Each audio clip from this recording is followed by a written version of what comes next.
ক্যালিফোর্নিয়ার ব্যস্ত রাস্তাগুলোতে তখন দিনের তীব্র ভিড়।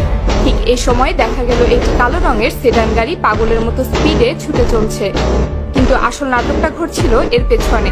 6 থেকে 8টা পুলিশের গাড়ি একসাথে তাকে তাড়া করছে।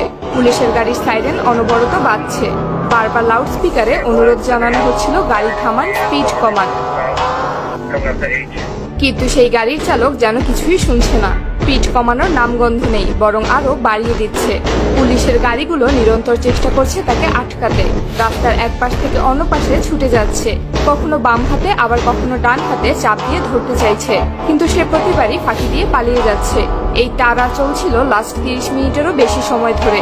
সাধারণ পুলিশের ধাওয়া এত দীর্ঘ হয় না, কারণ আমেরিকার আইন শৃঙ্খলা বাহিনী খুব দ্রুত এবং আধুনিক প্রযুক্তি ব্যবহার করে অপরাধীকে কোণঠাসা করতে সক্ষম হয়। কিন্তু এবার সব হিসাব গুলিয়ে যাচ্ছিল। গাড়ির ভেতরে ছিলেন একজন বাংলাদেশি নাগরিক। সাধারণ